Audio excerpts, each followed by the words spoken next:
नमस्कार साथियों, आज का हमारा टॉपिक रहेगा कि किसी भी समाज के लिए या फिर किसी भी देश के लिए संविधान की आवश्यकता आखिरकार क्यों पड़ती है।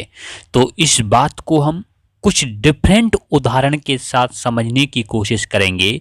साथियों, जिस प्रकार से आपको ये दिखाई दे रहा है, ये बना हुआ है आपका फूड चेन या फिर इसी को खाद्य श्रृंखला बोलते हैं। खाद्य श्रृंखला में जैसा कि आप जानते हैं, एक घास है, नीचे क्या है, घास। घास को कौन खाता है? हिरन खाता है। और इधर घास को कौन खाता है? जेब्रा खाता है। तो इस प्रकार से हिरन को और जेब्रा को, इन दोनों को कौन खाता है? शेर खाता है। और जब शेर अपनी वृद्ध अवस्था के बाद उसकी मृत्यु हो जाती है तो उसको कौन खाता है? गिद्ध खाता है, जिसे बल्चर के नाम से जानते हैं। साथियों, यहाँ पर हमें समझना है, नीचे यहाँ एक और आपकी इमेज दी है, यहाँ पर फोटो दी है। इसमें हिरन क्या है? हिरन घास चरने के लिए गया है। तो हिरन क्या खाता है? घास खाता है। तो हिरन और घास में सबसे कमजोर कौन है? कमजोर घास होती है, इसलिए हिरन क्या खा लेता है? घास को खा लेता है।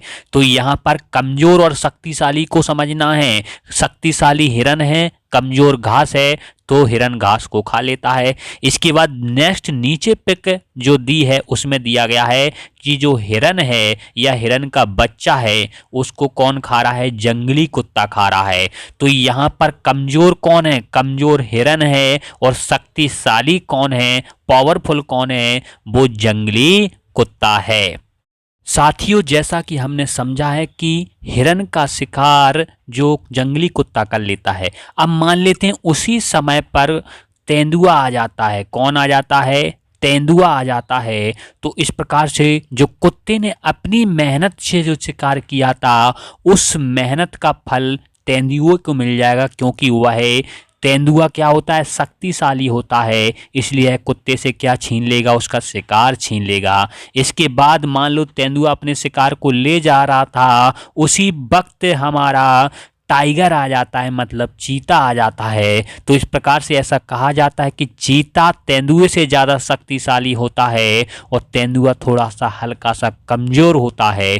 इसलिए यहाँ पर शक्तिशाली और कमज़ोर की बात हो रही है, तो चीता उसके शिकार को छीन लेता है। मेहनत करके तेंदुए ने अपने शिकार को छीना, अब मेहनत करके इसने चीता ने अपने शिकार को छीन लिया, तो चीता यहाँ पावरफुल हो जाएगा। तो इसी वक्त चीता अपने शिकार को जैसे ही एकांत में खाने के लिए जा रहा था, उसी समय बब्बर शेर आ जाता है, लायन आ जाता है। और आप जानते हैं कि लायन जो कि जंगल का राजा होता है, यह सबसे शक्तिशाली माना जाता है।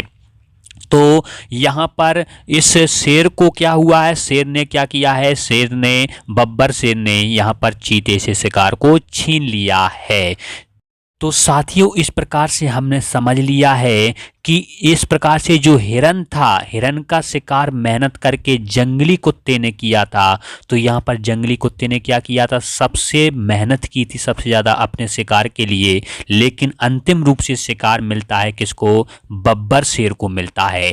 तो इस प्रकार से सबसे कमज़ोर, सबसे ऊपर कमज़ोर घास थी और घास का जो फल मिल रहा है उसे बब्बर शेर को मिल रहा है। ठीक इसी प्रकार जो पशुओं में उद्दंडता चल रही है, मतलब ये तो भगवान की एक फूड श्रृंखला है, इसमें उद्दंडता नहीं कह सकते हैं, लेकिन यही प्रक्रिया अगर मनुष्यों में अप्लाई हो जाए, मतलब जो सबसे शक्तिशाली व्यक्ति है उसका शोषण होने लग जाए। मान लो यहाँ पर सबसे शक्तिशाली ताकत की दृष्टिकोण से देखा जाए तो कौन है? हमारे खली भाई साहब हैं। और खली भाई साहब हो सकता है दो चार कमजोर लोगों को आसानी से पीट सकते हैं। और शक्तिशाली रूप में दूसरे नंबर पर पैसे वाले लोग आते हैं, जिनमें टाटा और मुकेश अंबानी आ जाएंगे। ये कितने भी हथियार का ले सकते हैं और किसी भी कमजोर व्यक्ति को अपने पैसे के दम पर क्या कर सकते हैं? दबा सकते हैं। और इसी प्रकार से चौथे नंबर पर हम मानते हैं कि शक्तिशाली, इस प्रकार से सबसे शक्तिशाली हमारी सरकार होती है। यह चाहे तो किसी भी कमज़ोर व्यक्ति को दबा सकती है, उसका शोषण कर सकती है। तो इस प्रकार से यहाँ पर हम देखा था कि हिरण का जो शोषण हुआ है वो अंतिम रूप से बब्बर शेर के द्वारा हुआ है, लेकिन मेहनत किसने की थी? जंगली कुत्ते ने की थी, लेकिन उसे मेहनत का फल नहीं मिला हुआ है। तो सरकार के कुछ अंग होते हैं, जैसे सेना नायक होता है साथियों। कौन होता है? सेना नायक होता है। और उसी के साथ हमारी सेना होती है। वो क्या ना कर सके?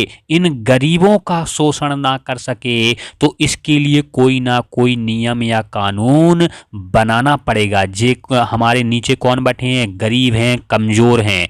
तो इस प्रकार से खली भाई साहब, सरकार या फिर रतन टाटा या मानी पैसे वाले लोग या फिर सेना नायक, ये सभी लोग जो पावरफुल लोग हैं, जिस प्रकार से हमने देखा था हिरण का शिकार किसने किया? हिरण का शोषण किसने किया?